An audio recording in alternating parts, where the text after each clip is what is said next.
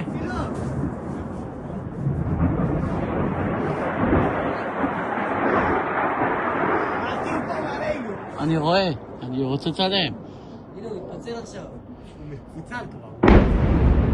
What the fuck? זה נפילה.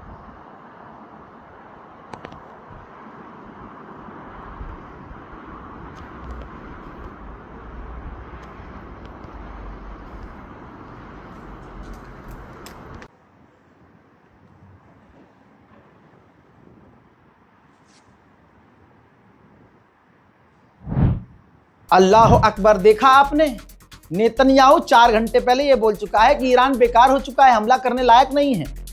उसी वक्त एक और मामला सामने आया। ईरान ने कहा हमने इजराइल के इंटरनल सिक्योरिटी मिनिस्ट्री की बिल्डिंग को टारगेट किया और वो हिट भी हुई।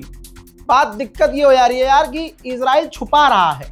आएगी इसकी इंशाल्लाह 2 दिन बाद वीडियो दिखाऊंगा सुकून से।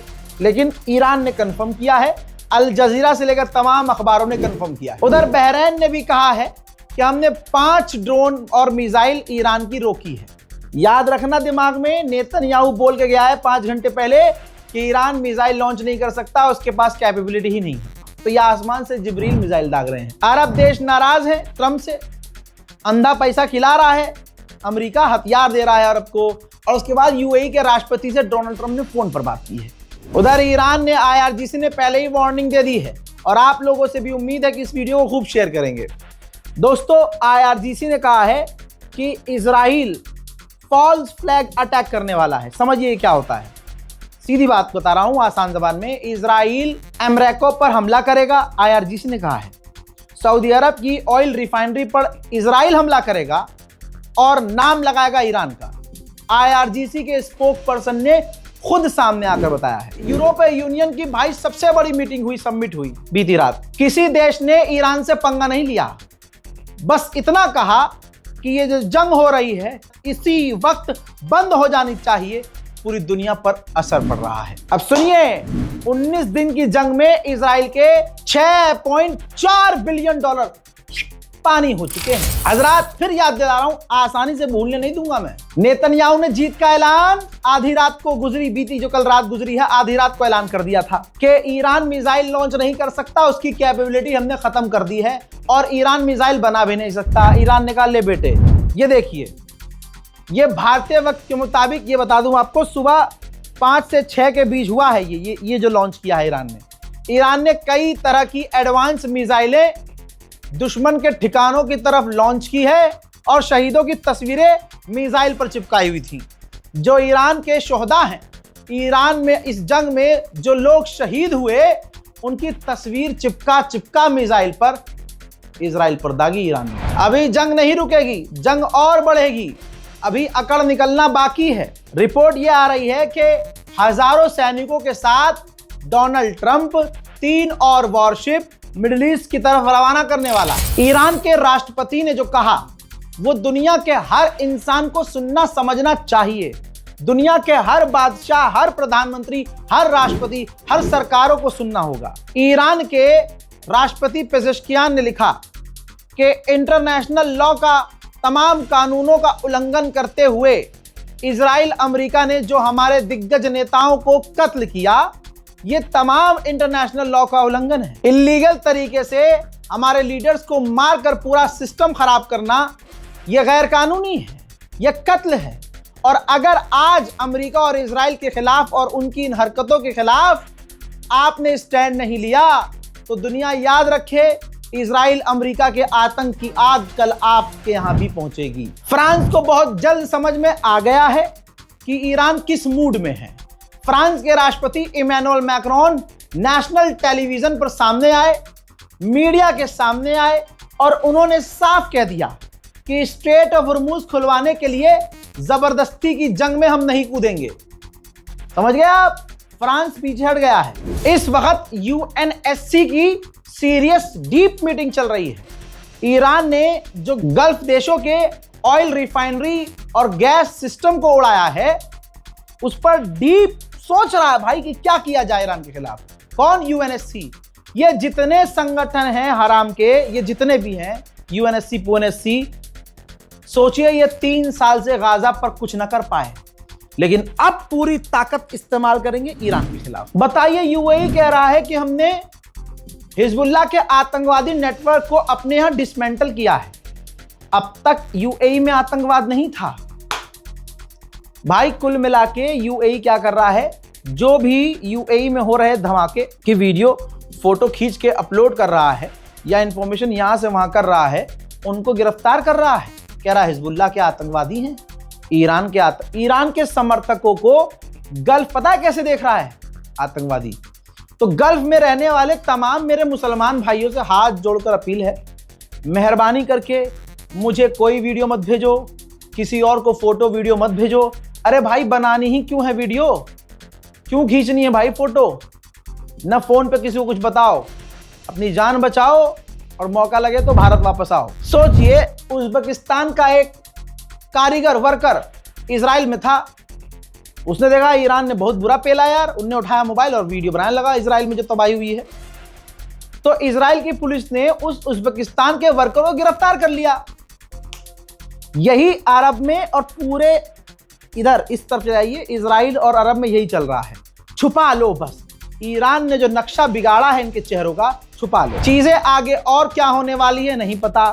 अंदेशा ऐसा है कि जंग बढ़ने वाली है। हालात अमेरिका और इजराइल के खराब हैं। अमेरिका के लोग किसी भी तरह से ट्रंप को सपोर्ट नहीं कर रहे हैं। ट्रंप फ्रस्ट्रेट है, दिन पर दिन बेइज्जती हो रही है। F-35 को क्या हिट कर दिया, बची कुची इज्जत भी इनकी चली गई। ठीक, जो ये कह रहे हैं उसका उल्टा हो रहा है। जब ये कुछ बोलते हैं उसका उल्टा ईरान करके दिखा देता है। लिहाजा आप लोगों से गुजारिश है, फर्जी चैनलों से बचिएगा। वो 20-20 सेकंड वाली रील पर खबर मत देखिएगा क्योंकि आधी अधूरी कटी हुई होती हैं।